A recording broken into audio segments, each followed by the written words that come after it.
나다니엘 호손 단편선. 나의 친척 몰리네 소령. 나다니엘 호손 지음 천승걸 옮김.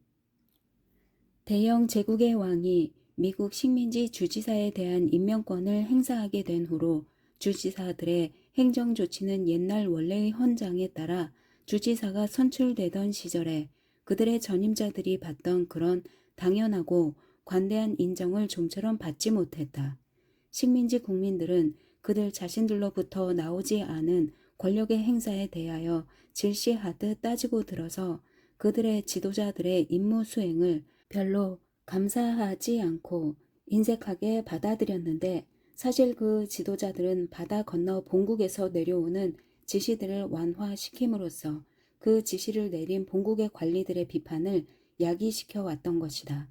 매사추세츠 베이의 영감에 따르면 제임스 2세 치하에서 옛날 헌장이 폐지된 이후 40여 년 동안에 6 주지사 중에서 2사람은 민중 폭동에 의하여 감옥에 갇혔고, 또 한 사람은 허친슨이 믿고 싶어 하는 대로 총탄의 위협에 의해 주에서 쫓겨난 것으로 되어 있고, 다른 한 사람 역시 허친슨의 의견으로라면 하원과의 계속되는 분쟁으로 제 명대로 살지 못하고 일찍 죽었고, 나머지 2사람은 그들의 후임자들과 마찬가지로 독립혁명 때까지 평화로운 집권 상태를 유지하는 행운을 거의 누리지 못했던 것이다. 궁정당의 하급 당원들 역시 정치적 격동의 회오리 속에서 별로 나은 삶을 영위하지 못했다. 이런 설명이 100여 년 전쯤 어느 여름밤에 일어난 다음의 이야기에 서문구시를 해줄 수 있을지는 모르겠다.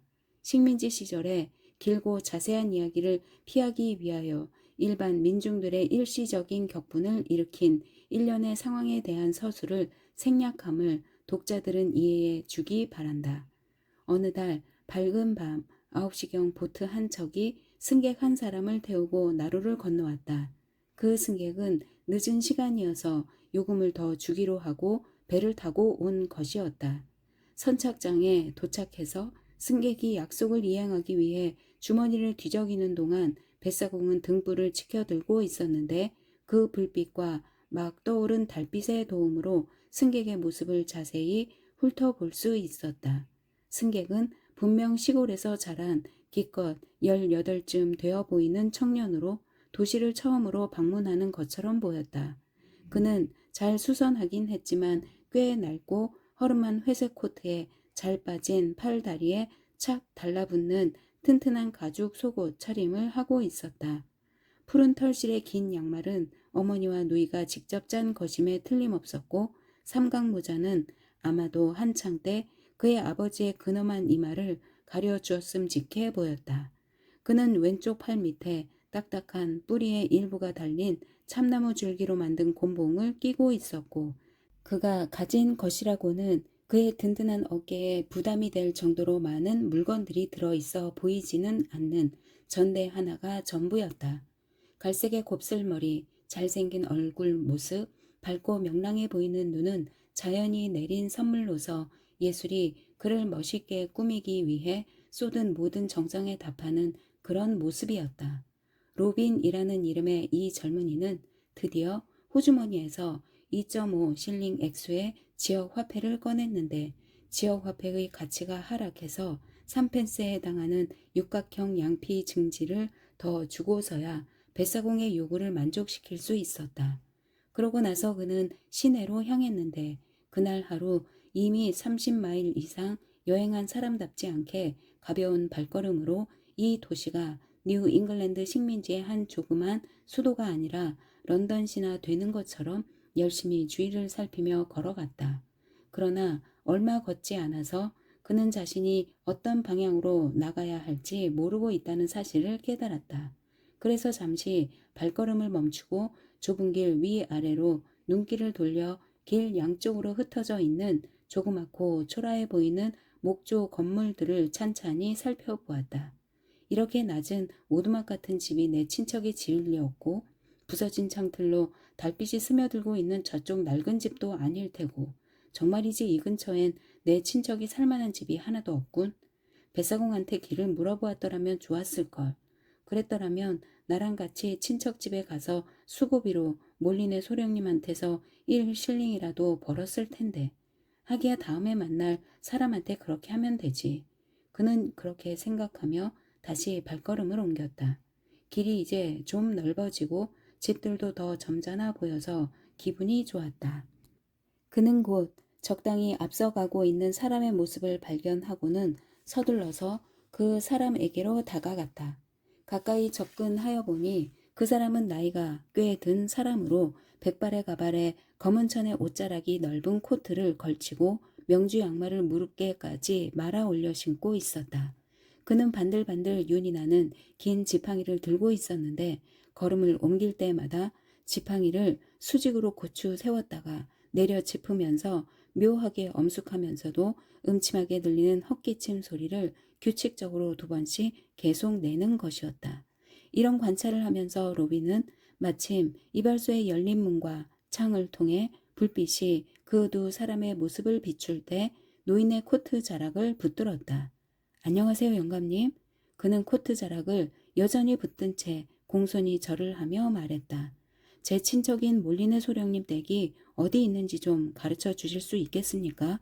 젊은이의 목소리가 아주 크게 들려서 비누 거품이 잘 발린 턱을 향해 면도칼을 막 대려던 이발사 한 사람과 레밀리스 가발을 손질하고 있던 다른 이발사 또 한 사람이 하던 일을 멈추고 문께로 나왔다.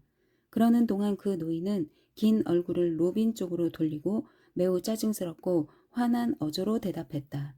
그러나 그 2번의 음침한 헛기침 소리가 마치 찬 무덤에 대한 생각이 불쑥 그의 분노 사이를 치밀고 나오듯이 그의 꾸짖음 도중에 터져 나오면서 아주 묘한 효과를 내는 것이었다.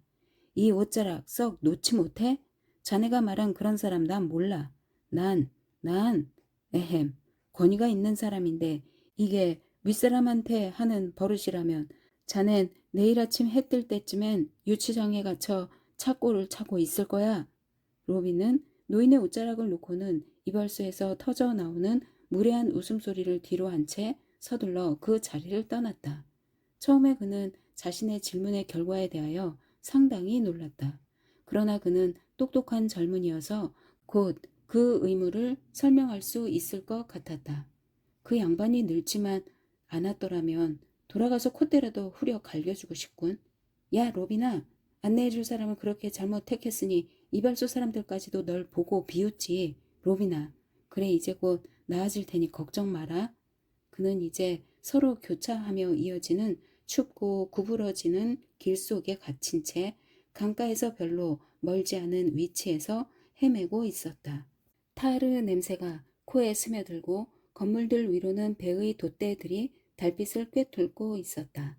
로비는 잠시 멈춰서 여러 가지 정황을 관찰해 본 바 자신이 시내 중심가에 가까이 와 있다는 사실을 알 수 있었다. 그러나 거리들은 텅 비어 있었고 가게 문들은 모두 닫혀져 있었으며 몇몇 주택도 2층에서만 불빛이 새어나오고 있었다. 드디어 그가 지나온 좁은 골목길 모퉁이에 어떤 집 문 앞에 널쩍한 영국 병사 얼굴에 간판이 걸려 있는 것이 보였는데 그 집은 주막집이었고 그 안에서는 많은 손님들의 목소리가 들려왔다. 아래쪽 창문에 창틀 하나가 젖혀져 있어서 아주 얇은 커튼을 통해 로비는 잘 차려진 식탁 주위에 둘러앉아 저녁을 먹고 있는 한 무리의 사람들을 볼 수가 있었다. 맛있는 음식 냄새가 밖으로 퍼져 나오자 젊은이는 여행을 떠나며 준비해온 음식을 마지막으로 먹은 것이 아침이었고 오후 이후로 아무것도 먹지 못했다는 생각이 떠올랐다.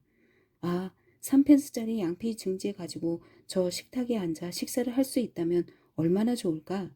로비는 한숨을 쉬며 말했다. 하지만 소령님이 맛있는 음식으로 날 곧 맞아 주실 거야.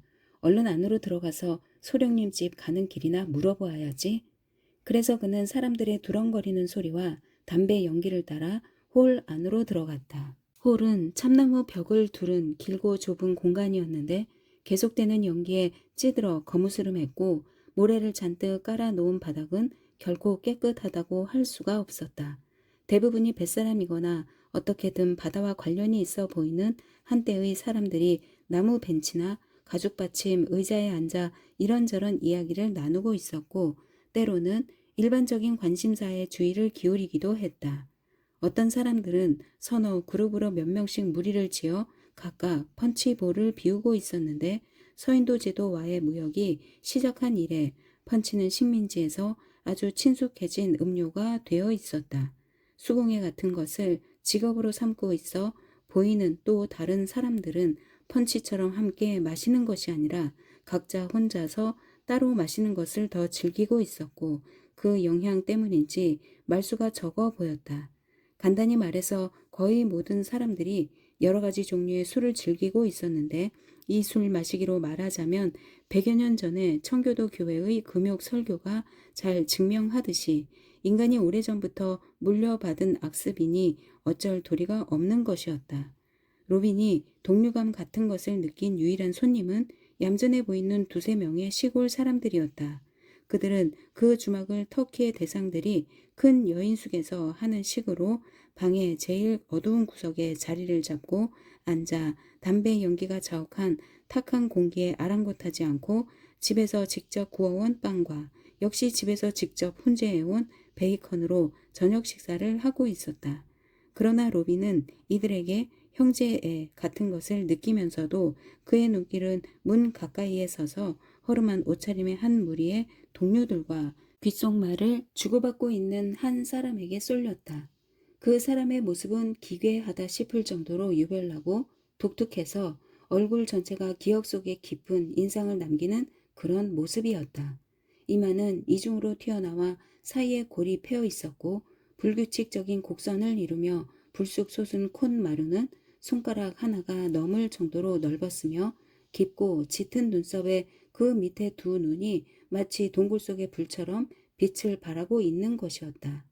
로빈이 누구에게 그의 친척집을 물어볼까 곰곰 생각하고 있는데 때 묻은 흰색의 앞치마를 두른 작달막한 주막집 주인이 낯선 사람에게 직업적인 환영의 뜻을 표하려고 다가오며 말을 건넸다. 주인은 프랑스 신교도의 2세여서 부모 나라의 예절을 물려받은 것처럼 보였지만 어떠한 상황도 지금 그가 로빈에게 말을 건네는 그 카랑카랑한 목소리를 바꾸어 놓지는 못한 듯했다. 시골에서 오신 모양이죠, 손님? 그는 공손히 절을 하며 말했다. 무사히 도착하신 걸 축하드립니다. 저희 집에서 오래 머무르시겠지요? 이 도시는 참 좋은 곳이죠. 손님, 아름다운 건물도 많고 처음 온 사람 관심 끌 만한 것도 많고 그런데 저녁 식사로는 무얼 주문하시려는지요, 손님? 이 사람 우리 집안 얼굴 닮은 걸 금방 알아보는구만. 이 친구 내가 소령님 친척이라는 걸 벌써 짐작한 거라고. 지금까지 이런 공손함을 거의 겪어보지 못한 로빈은 그렇게 생각했다. 모든 사람들의 시선이 낡은 삼각모자와 회색 코트와 가죽 반바지와 푸른 털실 양말 차림에 등에는 전대를 메고 참나무 곤봉에 의지하여 문께에 서 있는 이 시골 청년에게 향했다.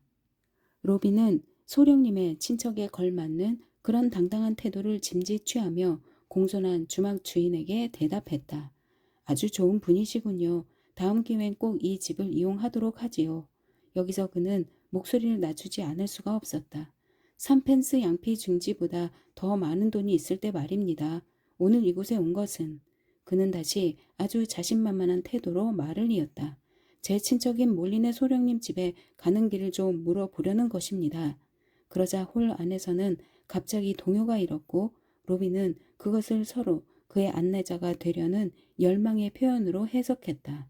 그러나 주막 주인은 벽에 붙은 종이 쪽지로 시선을 돌리더니 이따금씩 젊은이의 모습을 번갈아 보면서 그 쪽지에 쓰여진 글을 읽는 것 같았다. 아니 이게 어떻게 된 거지? 그는 카랑카랑 짧게 끊기는 어조로 말했다. 계약하인 헤지키야 멋지가 주인님 집에서 도망감. 집을 떠날 때 회색 코트와 가죽 반바지, 주인의 헌 모자를 착용하였음. 이자를 붙잡아 현지 구치소에 인계를 한 사람에게는 1파운드를 살해금으로 지급함. 이봐, 빨리 꺼져. 빨리 꺼지라고. 로빈은 손을 뻗어 참나무 곤봉의 가벼운 쪽 끝을 쥐려다가 주위 사람들의 얼굴에 담긴 저기를 확인하고는 그 공손한 주막 주인의 머리를 부숴버리려는 그의 목적을 포기하지 않을 수 없었다. 홀을 떠나려고 몸을 돌릴 때 그는 조금 전에 그의 눈길을 끌었던 강한 인상의 그 사나이의 경멸하는 듯한 눈초리와 마주쳤다. 그가 문을 나서자마자 모두들 웃음을 터뜨렸는데 그 웃음소리 속에서 냄비에 조그만 돌들을 떨어뜨리듯 쨍그랑대는 주막 주인의 목소리가 들리는 듯 싶었다. 아니, 돈주머니가 비었다는 고백이 내 친척 몰리네 소령님의 명성을 그처럼 가릴 수 있다니 이상하지 않은가? 똑똑한 로비는 그렇게 생각했다. 이 희죽대는 녀석들을 나와 이 참나무가 자란 고향의 숲속에서 만나기만 한다면 비록 돈주머니는 가볍지만 내 팔은 무겁다는 걸 단단히 가르쳐 줄 텐데. 좁은 골목길에 모퉁이를 돌자 제법 넓은 길이 나오고 길 양쪽으로 높은 건물들이 계속 이어져 있었는데 길 맨 위쪽에 뾰족한 건물에서 9시를 알리는 종소리가 들려왔다. 달빛과 수많은 상점들의 등불에 보도 위를 오가는 사람들의 모습이 보였다. 로비는 도대체 어찌된 일인지 알 수 없는 이 친척의 모습을 그들 속에서 확인할 수 있었으면 하고 바랐다.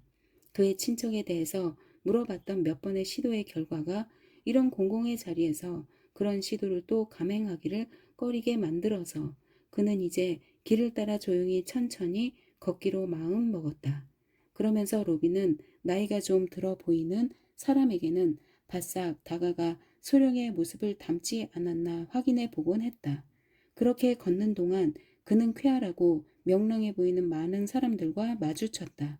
화려한 색깔로 수놓은 옷들, 커다란 가발들, 은재 손잡이의 칼들이 그를 스쳐 지나가며 눈을 부시게 했다. 당시 유럽의 신사들을 모방한 젊은이들의 유행 가락을 흥얼대며 거기에 맞춰 춤이라도 추듯이 경쾌하게 걸어가는 모습을 보면서는 자신의 조용한 보통 걸음걸이가 부끄럽게 생각되기도 했다. 상점에 진열대에 놓인 근사한 물건들을 구경하느라 여러 번 멈추기도 하고 사람들의 얼굴을 무례하게 빤히 쳐다본다고 꾸지람도 몇 번 들어가면서 드디어 이 소령님의 친척은 뾰족탑 건물 가까이에 이르렀지만 여전히 그의 노력은 성공을 거두지 못했다. 그러나 그는 아직 사람들로 붐비는 이 길의 한쪽만을 본 것이었다. 그래서 이제 길을 건너 옛날의 그 철학자가 정직한 사람을 찾아 나선 것보다 더 강렬한 희망을 가지고 반대편 보도를 따라 쭉 살펴 내려가 보았지만 결과는 마찬가지였다. 그가 조금 전 이 탐색을 시작했던 길 아래 끝을 향한 중간 지점쯤 이르렀을 때 걸음을 옮길 때마다 지팡이로 보도 위를 내려 찍으며 규칙적인 간격으로 음침한 헛기침 소리를 2번씩 내며 다가오는 사람의 소리가 들렸다. 맙소사. 로비는 그 소리를 알아듣고는 놀라 중얼거렸다. 마침 오른쪽 가까이에 있는 모퉁이를 얼른 돌아서 그는 이제 이 도시의 다른 쪽으로 탐색의 길을 재촉했다. 그의 인내심도 이제 한계에 이르러 가고 있어서 강을 건너기 전 며칠 동안의 여행보다 나룻배를 타고 이곳으로 건너온 이후 잠시 동안의 방황에서 오는 피로가 더 큰 것처럼 느껴졌다. 이제 배고픔도 큰 소리로 호소를 해와서 로비는 아무나 처음 만나는 사람을 붙들고 곤봉으로 위협을 해서라도 그의 친척집으로 안내하도록 무조건 요구하는 행위가 타당한가 저울질해 보기 시작했다. 이런 결심이 점점 굳어져 가는 동안 그는 좀 지저분해 보이는 길로 들어섰는데 길 양쪽으로 허름하게 지어진 집들이 한 곳 쪽을 향해 드문드문 이어져 있었다.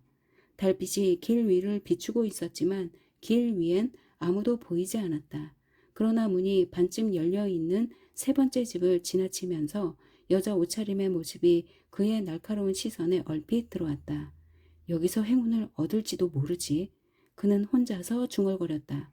그래서 그는 문께로 다가갔는데 그가 다가가자 문이 닫히는 것이었다. 그러나 문이 완전히 다 닫히지는 않고 그 안에 있는 여자가 자신의 모습은 보이지 않은 채 바깥에 낯선 젊은이를 관찰할 수 있을 만큼은 열려 있었다. 로빈이 볼 수 있는 건 주홍빛 패티코트 자락과 마치 떨리듯 비치는 달빛에 반짝이는 물건처럼 간혹 빛을 발하는 여자의 눈이었다. 아름다운 아가씨, 그렇게 불러도 양심에 걸릴 것 없지. 그게 사실이니까. 똑똑한 젊은이는 그렇게 생각했다. 아름다운 아가씨, 내 친척인 몰리네 소령님 댁을 어디서 찾아야 할지 좀 가르쳐 주시지 않겠어요? 로빈의 목소리는 약간 애처롭게 들려서 호소력이 있었다. 여자는 잘생긴 시골 청년을 피할 아무런 이유가 없다는 판단을 내리자 문을 열어젖히고 달빛이 비치는 곳으로 나왔다. 그녀는 하얀 목과 도톰한 팔과 날씬한 허리를 한 예쁘게 생긴 자그마한 여자였는데 허리 끝에서는 주홍빛 패티코트가 동그랗게 튀어나와 있어서 마치 풍선 안에 서 있는 것처럼 보였다. 더욱이 얼굴은 갸름하면서 예뻤고 조그만 캡이 얹혀있는 머리 장식은 짙은 검은색이었으며 밝은 눈에는 장난기 섞인 분방함이 담겨 있어서 곧 로빈의 눈을 사로잡았다. 소령님 사시는 곳이 여긴데요. 이 예쁜 아가씨가 말했다. 그녀의 목소리는 은이 녹아 흐르는 듯 그날 밤에 그가 들은 가장 부드럽고 아름다운 목소리였다. 하지만 그 아름다운 목소리가 정말로 복음 같은 진실을 전하고 있는지 의심이 가지 않을 수 없었다. 로빈은 허름한 길을 위아래로 훑어보고는 그들 앞에 있는 집을 자세히 살펴보았다. 그 집은 조그맣고 칙칙한 모습의 2층 건물이었는데 2층 부분은 아래층보다 더 앞으로 튀어나와 있었고 아래층의 앞부분은 자파상 같은 가게 모양을 하고 있었다. 정말 운이 좋군요. 로빈은 교활하게 그렇게 대답했다. 제 친척 소령님은 정말이지 예쁜 가정부를 두셨네요. 죄송하지만 소령님이 문까지 좀 나와 주실 수 없을까요? 시골 친구분들이 보낸 편지를 소령님에게 전하고 전 곧 제 주막 숙소로 돌아가야 하니까요. 어쩌나 소령님은 벌써 잠드셨는데 주홍빛 패티코트의 여자가 말했다. 그리고 오늘 저녁엔 아주 독한 술을 드셔서 깨워봐야 소용이 없을 거예요. 하지만 소령님은 아주 친절한 분이셔서 만일 소령님의 친척분을 문에서 그냥 돌려보낸다면 제 목이 달아날 거라고요. 그러고 보니 어르신 모습 그대로네요. 모자도 틀림없이 그 어르신 비 올 때 쓰는 모자고요. 또 그 가죽 바지하고 아주 비슷한 옷도 가지고 계시죠. 어쨌든 들어오세요. 그분 이름으로 따뜻하게 맞아드릴게요. 그렇게 말하면서 그 예쁘고 친절한 여자는 우리의 주인공의 손을 잡아 끌었다. 그 촉감은 가벼웠고 끄는 힘도 약했지만 그리고 로비는 말로 듣는 것과는 다른 내용을 그녀의 눈에서 읽고 있었지만 주홍빛 패티코트를 입은 허리가 가는 그 여자는 건장한 시골 청년보다 결국 힘이 더 강했던 것이다. 그녀가 그의 망설이는 발걸음을 문지방 가까이 끌고 갔을 때 옆집의 문이 열리는 소리가 들리자 그 소령님의 가정부는 화들짝 놀라서 소령님의 친척의 손을 얼른 놓고는 황급히 자기 집안으로 사라져버렸다. 그러자 긴 하품 소리가 들리면서 사람의 모습이 나타났다. 그 사람은 피라무스와 티스배의 달빛처럼 램프를 들고 있었는데 하늘에 있는 그의 누이 발광체인 달을 쓸데없이 도와주려 하고 있는 것 같았다. 그는 졸면서 걸어오다가 멍하게 생긴 널쩍한 얼굴을 로빈에게 향하더니 끝에 꼬챙이가 달린 긴 지팡이를 휘둘렀다. 집으로 돌아가 불쌍한 녀석, 집으로 돌아가라고. 그 야경꾼은 말을 마치자마자 골아 떨어지는 듯한 억양으로 말했다. 집으로 돌아가라고. 안 그러면 내일 아침 해 뜰 때쯤엔 차골을 차게 있게 해줄 테니. 비슷한 말을 2번이나 듣네 하고 로빈은 생각했다. 차라리 오늘 밤 나를 그곳으로 데려가서 이 난감한 상태에서 벗어나게 해주면 좋겠다.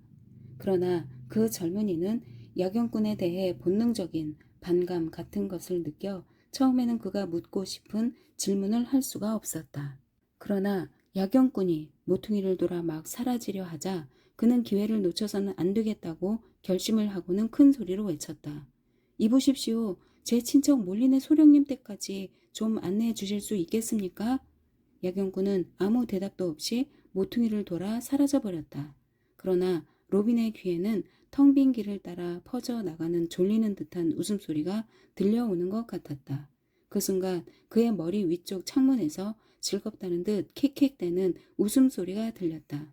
그는 고개를 들고 위쪽을 쳐다보다가 장난기 담긴 반짝이는 눈과 마주쳤다. 도톰한 팔이 그에게 오라고 손짓을 하더니 가벼운 발걸음으로 집안 계단을 내려오는 소리가 들렸다. 그러나 로빈으로 말하자면 뉴 잉글랜드 성직자 집안에 똑똑할 뿐만 아니라 훌륭한 젊은이여서 그 유혹을 이겨내고 거기서 도망치듯 빠져나왔다. 그는 이제 자포자기한 기분으로 시내 여기저기를 되는 대로 헤매고 다니면서 언젠가 고향에서 한 마술사가 세 사람에게 주술을 걸어 집에서 20여 보 이내의 짧은 거리에서 온 겨울밤을 헤매게 했던 걸 상기하고 그런 주술에 자신이 걸린 게 아닌가 하는 생각이 들었다. 앞에 놓인 길들은 이상하고 황량해 보였고 주위의 집들은 불이 거의 꺼져 있었다. 그러나 이상한 옷차림을 한 사람들도 끼어 있는 몇 무리의 사람들이 두 번에 걸쳐 바삐 지나쳐 갔는데 두 번 모두 그들은 그에게 말을 걸려고 잠깐 멈추었지만 그런 만남은 그의 혼란을 해소해 주는데 아무런 도움도 주지 못했다. 그들은 로빈이 알아들을 수 없는 말로 암호 같은 짤막한 말들을 내뱉었지만 그가 대답을 못하는 것을 보고는 쉬운 영어로 그에게 욕설을 퍼붓고는 서둘러 사라져 버렸던 것이다. 드디어 그 젊은이는 끈기만이 지금까지 자신을 좌절시켜온 이 공경을 이겨낼 수 있게 해 주리라 믿고 그의 친척이 살만해 보이는 집 하나하나를 모두 직접 문을 두드려 확인해 보기로 마음먹었다. 이런 결심을 굳히면서 두 거리의 모퉁이를 이루고 있는 한 교회의 단밑을 지나쳐 뾰족탑 그늘 속으로 돌아가다가 그는 망토로 몸을 가린 몸집이 큰 사람과 마주쳤다. 그 사람도 바쁜 일이 있는 듯 바쁜 걸음으로 다가오고 있었지만 로비는 그의 앞을 완전히 막아서면서 앞길을 막듯 두 손으로 참나무 곤봉을 벌려 잡고 앞으로 내뻗었다. 잠깐 멈추시오. 그리고 내 질문에 대답해 주시오. 그는 아주 결연히 말했다. 내 친척 몰리네 소령님네 집이 어디에 있는지 당장 일러주시오. 바보 같은 친구, 잔소리 말고 길이나 비켜. 안 돼요, 안 돼. 로비는 그렇게 외치면서 곤봉을 휘두르며 굵은 쪽을 망토에 가려진 그의 얼굴 앞으로 바싹 내밀었다. 안 돼요, 안 돼. 날 바보로 본 모양인데 당신이 잘못 본 거요. 내 질문에 대답할 때까지는 못 가오. 내 친척 몰리네 소령의 집이 어디요? 낯선 사람은 로빈을 밀치고 나아가는 대신에 달빛이 비치는 곳으로 물러서서 가리고 있던 얼굴을 드러내면서 로빈의 얼굴을 빤히 쳐다보며 말했다. 여기서 1시간만 지켜 서 있게. 그러면 몰리는 소령이 지나갈 걸세. 로빈은 그렇게 말하는 사람의 독특한 모습에 놀라서 아연한 시선으로 쳐다보았다. 이중으로 튀어나온 이마, 넓고 구부러진 코, 깊고 짙은 눈썹, 불빛을 바라는 것 같은 눈은 그가 주막에서 본 바로 그 모습이었지만 그의 얼굴에는 이상한 변화, 좀 더 적절히 말한다면 이중적인 변화가 일어나 있었다. 얼굴 한쪽은 짙은 붉은색으로 불타오르는 듯했고 다른 한쪽은 칠흑 같은 밤처럼 검었는데 넓은 콧마루의 중간에 경계선이 이루어져 있었고 이쪽 귀에서 저쪽 귀까지 뻗친 듯한 큰 입은 뺨의 색깔과 대칭적으로 검기도 하고 붉기도 했다. 이 기묘한 모습이 주는 효과는 마치 불의 악마와 어둠의 악마, 두 악마가 함께 연합해서 이 하나의 지옥 같은 악마의 모습을 이루어낸 것 같은 그런 것이었다. 그 사람은 로빈의 얼굴을 보며 싱긋이 웃더니 얼룩 얼굴을 다시 망토로 싸고는 순식간에 시야에서 사라졌다. 우리 나그네들은 참 이상한 것들도 많이 본단 말이야. 로빈은 내뱉듯 말했다. 그러고는 교회 문 앞 계단에 앉아 친척이 나타난다는 시간까지 그곳에서 기다리기로 마음먹었다. 그는 지금 막 떠난 그 별종의 인간에 대하여 얼마 동안 철학적 상념에 잠겼다가 그 나름대로 영리하게 합리적으로 그리고 만족하게 결론을 내리고는 뭔가 무료함을 달랠 일을 찾아야겠다고 생각했다. 먼저 그는 길을 따라 시선을 보냈다. 그 길은 여태까지 헤매고 다녔던 대부분의 길보다 더 점잖아 보였고 상상의 힘처럼 낯익은 물건들에서 낯선 아름다움을 만들어내는 다른 밝은 대낮 같으면 지닐 수 없을 뭔가 로맨틱한 분위기를 주위 풍경에 부여하고 있었다. 불규칙하게 솟아오른 간혹 고풍스런 양식의 건물들, 어떤 것은 여러 뾰족탑 모양으로 나누어지기도 하고 어떤 것은 그저 널쩍한 갖가지 지붕 모양들, 우윳빛처럼 하얗기도 하고 오래된 어두운 색조를 띠고 있기도 하고 여러 재료를 섞어 회 반죽을 한 벽에 밝은 부분에 달빛이 반짝거리기도 하는 여러 가지 집 색깔들, 이런 것들이 얼마 동안은 로빈의 주의를 붙들기도 했지만 이내 시들해지기 시작했다. 그래서 이제 그는 어렴풋이 보일락말락하는 것부터 시작해서 멀리 있는 물체들의 형상을 눈에 보이는 대로 알아맞혀 보려고 했다. 그러다가 마지막엔 자신이 앉아있는 교회 문 바로 앞길 건너편에 서 있는 건물을 자세히 살펴보았다. 그 건물은 큰 방형의 저택이었는데 높은 기둥들 위에 받쳐진 발코니와 그 발코니와 통하는 정교한 모양의 고딕식 창문으로 주위의 다른 건물들과는 구분이 되었다. 어쩌면 이 집이 내가 찾고 있는 바로 그 집일지도 모르지. 로빈은 그런 생각을 하면서 이제 계속 길을 따라 휩쓸려 가고 있는 듯한, 그러나 자신의 귀처럼 익숙지 않은 귀가 아니면 거의 들리지 않을 듯한 웅성거리는 소리에 귀를 기울이면서 시간을 보내려고 애를 썼다. 그 소리는 아주 먼 거리에서 따로 들리지 않고 한데 섞여 들리는 여러 가지 소음으로 이루어진 낮고 둔중해서 꿈결에 들리는 것 같았다. 로빈은 잠이 든 도시가 코를 고는 듯한 그 소리가 이상하게 들렸고, 더더욱 이상한 것은 그 웅얼거리는 소리가 잠시 중단될 때마다 가끔씩 멀리서 들려오는, 그러나 그 현장에서는 분명 크게 들릴 듯한 함성 같은 소리였다. 그러나 그 소리는 뭐랄까 잠을 유도하는 듯해서 그는 졸음이 엄습해 오는 것을 떨쳐버리려고 자리에서 일어나 교회 안을 들여다보기 위해 창문 틀로 올라갔다. 교회 안으로는 달빛이 떨리며 들어와 텅 빈 좌석을 비추고는 조용한 통로를 따라 뻗쳐 있었다. 더 연한, 그러나 더 기괴한 달빛이 설교대 주위를 감돌고 있었고, 한 줄기 달빛은 펼쳐진 채 놓여있는 성경책 위에 감히 내려앉아 있었다.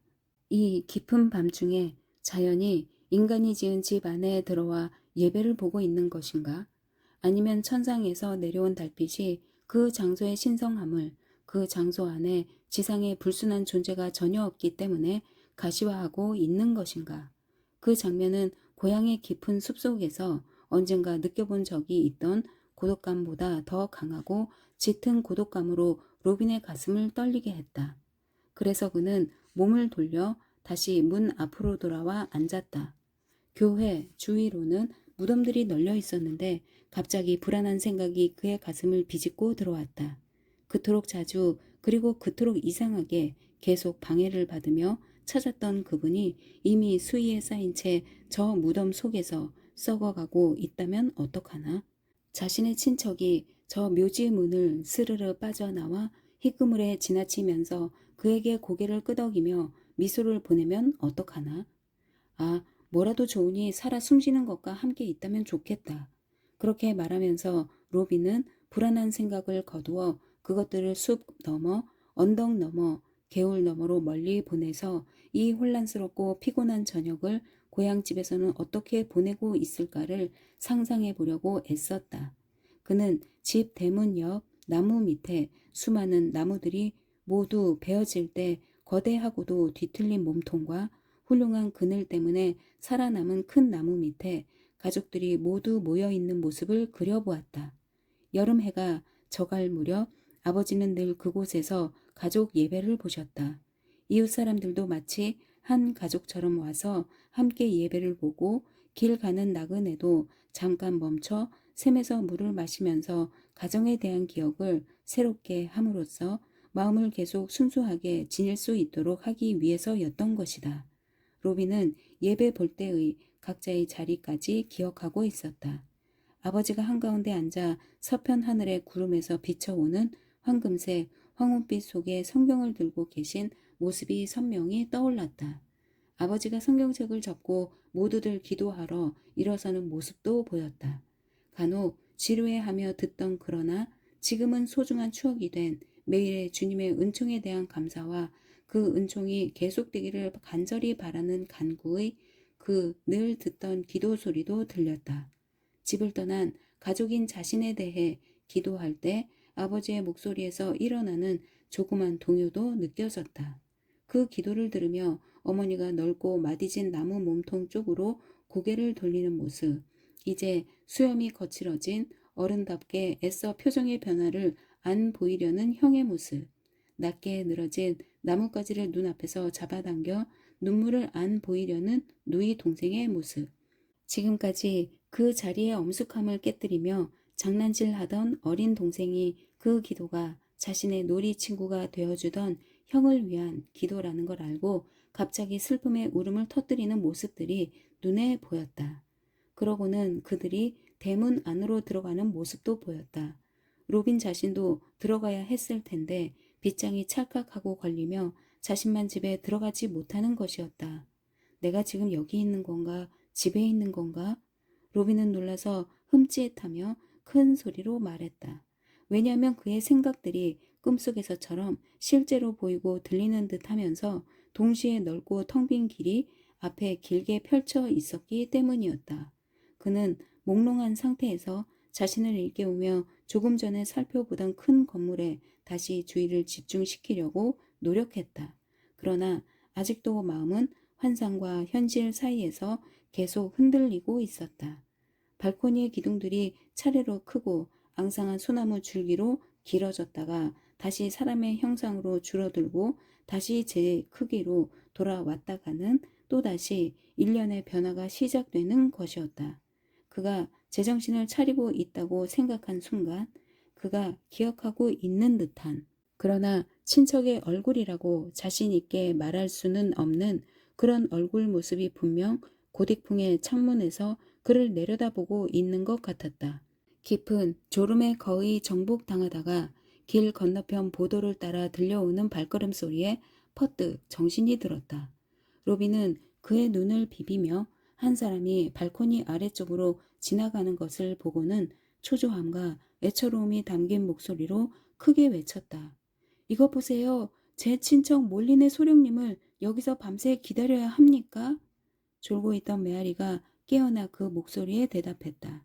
지나가던 사람은 뾰족탑의 으슥한 그늘에 앉아있는 사람의 모습을 제대로 알아볼 수 없어서 더 자세히 들여다보려고 길을 건너왔다. 그 사람은 밝고 지적이고 쾌활하고 호감을 주는 얼굴을 가진 한창 나이의 신사였다. 그는 집도 없고 친구도 없어 보이는 시골 청년임을 알아보고 아주 친절한 어조로 로빈에게 말을 건넸는데 그런 친절한 어조는 로빈의 귀에는 이제 이상하게 들리는 것이었다. 어이 젊은이, 여기 왜 이렇게 앉아있소? 내가 뭐 도울 일이라도 있겠소? 신사가 그렇게 물었다. 별로요. 로빈은 풀이 죽은 소리로 대답했다. 하지만 한 가지 질문에 대답해 주신다면 고맙겠습니다. 저는 저녁부터 지금까지 내내 몰리네 소령이라는 분을 찾고 있는데요. 그런데 이 지역에 정말 그런 분이 있는지요? 아니면 제가 꿈을 꾸고 있는지요? 몰리네 소령이라? 이름이 아주 생소하지만은 않소만. 그런데 그 사람하고 무슨 상관이 있어 그러는지 물어봐도 괜찮겠소? 그래서 로빈은 자기 아버지가 멀리 떨어진 시골 고향에서 적은 봉급으로 살아가는 성직자이고 자신과 몰리네 소령은 사촌간으로 다음과 같은 사연이 있음을 간략하게 들려주었다. 몰리네 소령은 많은 재산을 물려받고 민간인으로서 그리고 군인으로서 상당한 지위도 얻은 사람인데 2년 전에 아주 위풍당당한 모습으로 그의 사촌을 찾아와서 로빈과 로빈의 형에 대해서 아주 많은 관심을 보였다. 그러고는 자신은 자식이 없기 때문에 두 사촌 동생 중에 한 사람의 앞날을 보장해 주겠다는 암시를 던졌는데 형은 아버지가 성직에 종사하는 틈틈이 계속해온 농장 일을 이어받도록 되어 있어서 결국 로빈이 그 친척에 관대한 의도의 덕을 보기로 결정이 된 것이었다. 특히 로빈이 더 소령의 마음에 든 것 같았고 또 다른 자질도 갖춘 것으로 생각된 것이 이유가 되기도 했을 것이었다. 이야기가 이 부분에 이르자 로빈이 덧붙여 말했다. 똑똑한 애라는 말을 들었으니까요. 당연히 들을만 했겠소. 그래, 이야기를 계속해봐요. 그의 새 친구는 상냥하게 대꾸했다. 정말이지 이제 나이도 18이 됐고 보시다시피 이렇게 다 자라서. 그는 일어서서 몸을 쭉 펴보이며 말을 이었다. 자립을 해야 될 때가 되었다고 생각했죠. 그래서 어머니와 누이가 옷도 잘 차려주고 아버지는 지난해 연봉 남은 걸 반이나 주셔서 닷새 전에 소령님을 찾아 이곳으로 떠나온 것이죠. 그런데 믿을 수 있겠습니까? 날이 조금 어두운 후에 나룻배를 타고 건너왔는데 아직까지 그분 집에 가는 길을 가르쳐주는 사람 하나를 못 만난 겁니다. 단지 한두 시간 전에야 여기 기다리고 있으면 그분이 지나가는 걸 보게 될 거라는 말을 들었죠. 그 말을 한 사람이 어떻게 생겼는지 설명할 수 있겠소? 신사가 물었다. 말씀 마십시오. 아주 흉하게 생긴 사람이죠. 이마에는 큰 혹 같은 게 2개나 나고 구부러진 코에 눈은 불타듯 이글거리고 무엇보다도 깜짝 놀라게 이상한 것은 얼굴이 2색깔로 되어 있다는 거죠. 혹시 그런 사람을 아시나요?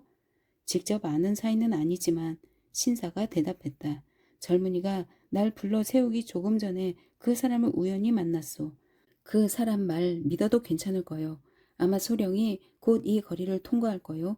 그동안 여기 계단에 앉아서 당신 말벗이 되어드리지. 당신 2사람이 만나는 걸 지켜보고 싶은 묘한 호기심이 생겨 그러오. 그래서 그는 계단에 앉아 곧 로빈과 활발히 이야기를 주고받기 시작했다. 그러나 그들의 대화는 오래 계속되지 못했다. 왜냐하면 오래전부터 멀리서 들려오던 고함을 지르는 것 같은 소리가 이제 아주 가까워져서 로빈이 그 이유를 묻느라고 이야기를 중단했기 때문이었다. 도대체 저 함성이 뭘 의미하는 거죠? 정말이지 이 도시가 항상 이렇게 시끄럽다면 여기 사는 동안 제대로 잠도 못 잘 것 같네요. 아마도 오늘 밤 소요를 일으키는 친구들 서너 명이 나와 돌아다니고 있는 것 같소. 하지만 경비원들이 그 친구들 뒤를 곧 쫓아와서 알아요. 그래서 내일 아침 해 뜰 때쯤에는 그들이 착고를 차고 있겠지요.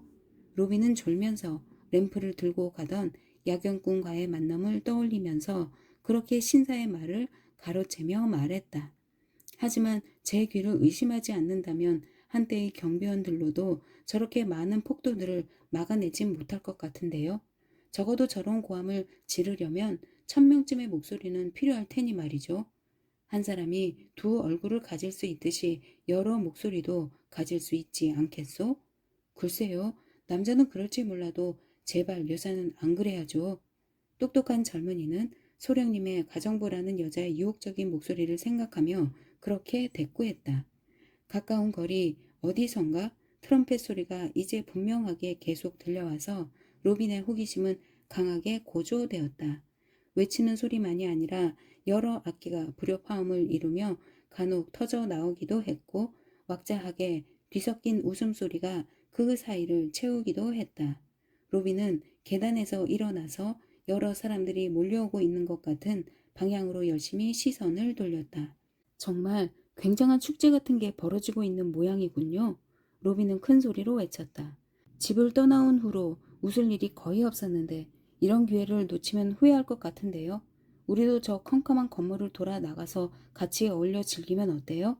오, 로빈, 앉아요. 다시 앉아봐요. 신사는 로빈의 회색 옷자락에 손을 대며 대답했다.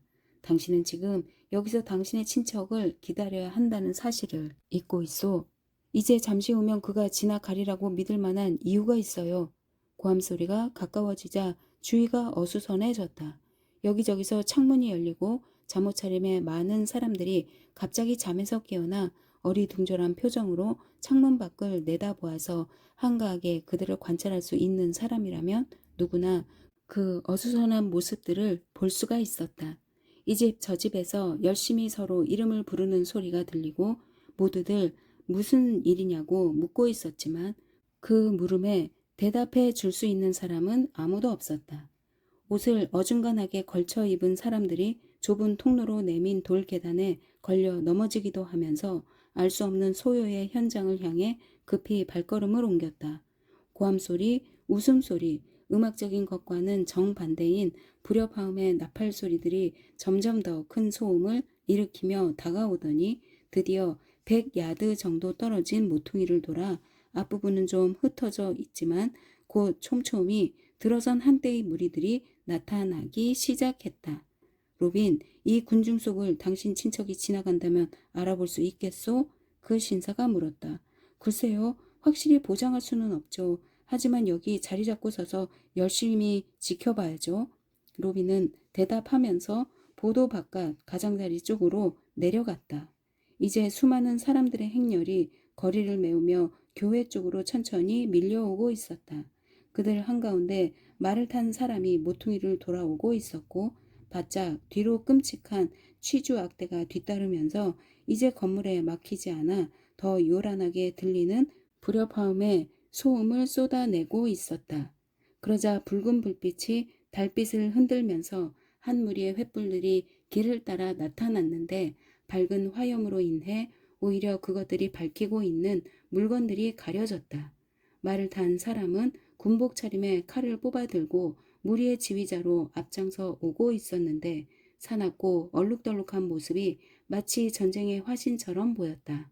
한쪽 뺨에 붉은색이 불과 칼의 상징이라면 다른 쪽 뺨의 검은색은 불과 칼에 따르는 슬픔과 비탄을 나타내는 것 같았다. 그를 뒤따르던 무리 속에는 인디언 옷차림의 거친 모습들도 보이고 어떤 표본이 없이 잡다하고 괴상한 형상을 한 모습들이 마구 섞여 있어서 마치 열에 들뜬 머리에서 꿈이 터져 나와 한밤중의 밤거리를 휩쓸고 다니는 것처럼 전체의 행렬은 뭔가 환상적인 분위기를 전하고 있었다. 수많은 사람들이 직접 행렬에 가담하지는 않고 박수나 치면서 행렬을 에워싸고 있었고 어떤 여자들은 보도를 따라 달려가면서 즐거움에선지 두려움에선지 알 수 없는 날카로운 목소리로 혼란스럽고 둔중한 소음을 꿰뚫고 있었다. 저도 얼굴에 사나이가 나를 보고 있구나. 로비는 자기 자신도 이 괴상한 축제의 한 부분을 이루기로 되어 있는 것 같은 분명치는 않지만 뭔가 마음이 편치 않은 생각을 하며 중얼거렸다. 지휘자는 말 안장에서 몸을 돌리더니 말이 천천히 시골 청년의 옆을 지나갈 때 그의 얼굴을 빤히 응시했다. 로빈이 그 이글거리는 눈에서 시선을 뗄 때 그 앞으로 취주악대가 막 지나가고 횃불 행렬이 가까이 다가왔다. 그러나 밝은 횃불들의 너울댐은 그의 꿰뚫어 볼 수 없는 어떤 막을 형성하고 있는 것 같았다. 이따금 자갈길 위를 굴러가는 바퀴의 덜커덩거리는 소리가 귀에 들려오고 한 사람의 모습이 이따금 어릿어릿 나타났다가는 밝은 불빛 속으로 빨려 들어가곤 했다. 한순간이 지나자 지휘자가 우레같은 목소리로 정지 명령을 내렸다. 트럼펫들이 끔찍한 소리를 토해낸 후 잠잠해지고 사람들의 웃고 떠드는 소리가 사라져 가면서 침묵에 가까운 웅얼거림만이 남았다. 로빈의 눈 바로 앞에는 덮개를 벗긴 수레 한 대가 멈춰 서 있었다. 거기 횃불들이 가장 밝게 타오르는 곳에, 거기 달빛이 대낮처럼 환히 비치는 곳에, 그곳에 타르와 깃털을 근엄하게 바르고 그의 친척 몰린의 소령이 앉아있는 것이었다. 당당하고 큰 몸집과 모습이 말해주듯 그는 흔들림 없는 정신을 소유한 나이 지긋한 점잖은 신사였다. 그러나 정신이 흔들림 없다 하더라도 그의 적들은 그 정신을 흔들어 놓는 방법을 알고 있었던 것이다. 얼굴은 이미 죽음처럼 아니 시체처럼 창백해 보였고 넓은 이마는 고통으로 찌그러져 눈썹이 어두운 회색선을 이루고 있었으며 충혈된 눈은 거칠었고 떨리는 입술엔 흰 거품이 엉겨 있었다. 온몸은 계속되는 경련으로 흔들리고 있었는데 끔찍한 굴욕의 상황에서도 그의 자존심은 떨림을 진정시키려고 애를 쓰고 있었다. 그러나 아마도 가장 심한 고통은 그의 눈이 로빈의 눈과 마주친 것이었을 것이다. 젊은이가 점잖게 휘어진 그 머리의 굴욕적인 모멸을 지켜보고 서 있을 때 그는 금방 그 젊은이를 알아본 게 틀림없었다. 그들은 침묵 속에서 서로를 바라보았다.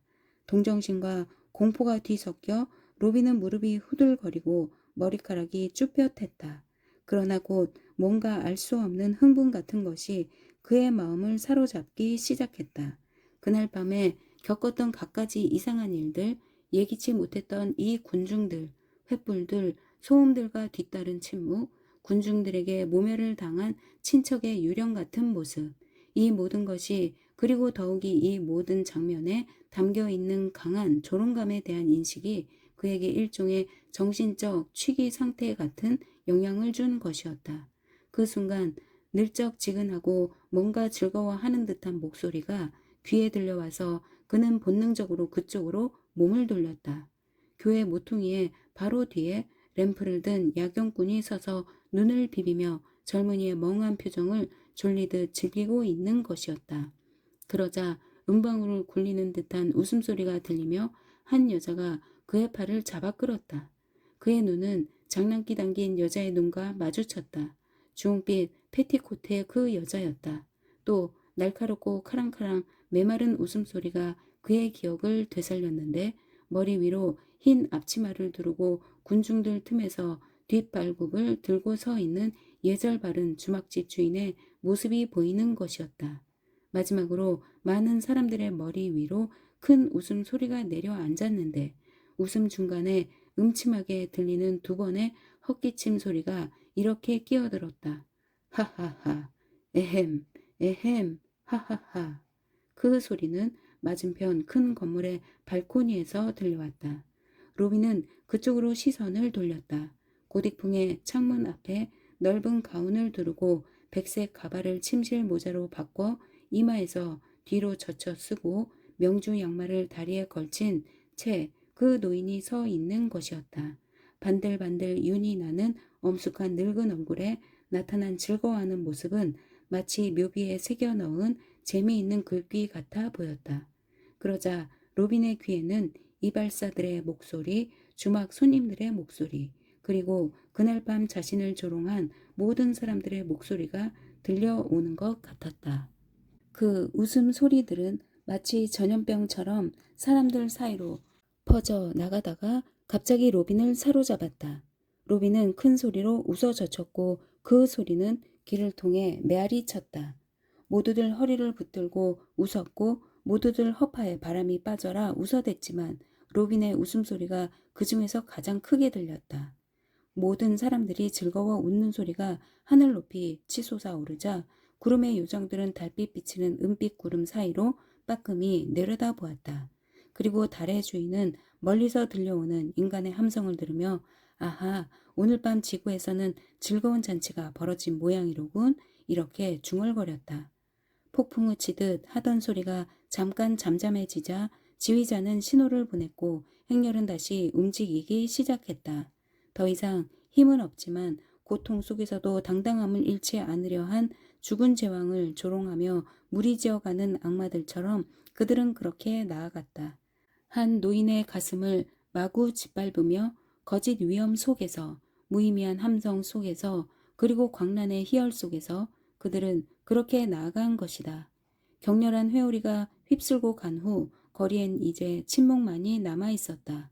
로빈, 아니 꿈을 꾸고 있소? 신사는 젊은이의 어깨에 손을 얹으며 물었다. 로빈은 깜짝 놀라며 사람들의 물결이 지나가는 동안 본능적으로 매달려 있던 돌 기둥에서 팔을 풀었다. 그의 뺨은 헬쑥했고 눈도 저녁 때처럼 그렇게 생기가 있어 보이지 않았다. 저 나루터 가는 길을 좀 가르쳐 주시겠습니까? 그는 잠시 후에 그렇게 말했다. 그럼 이제 질문의 주제를 바꾼 거요? 신사가 웃으며 말했다. 아니 그저. 로빈은 다소 메마르게 대답했다. 아저씨 덕분에 그리고 다른 사람들 덕분에 결국 제 친척을 만나게 되었지만 아마 제 얼굴을 다시 보고 싶어 하지 않으실 거예요. 도시 생활이 지겨워지기도 하고요.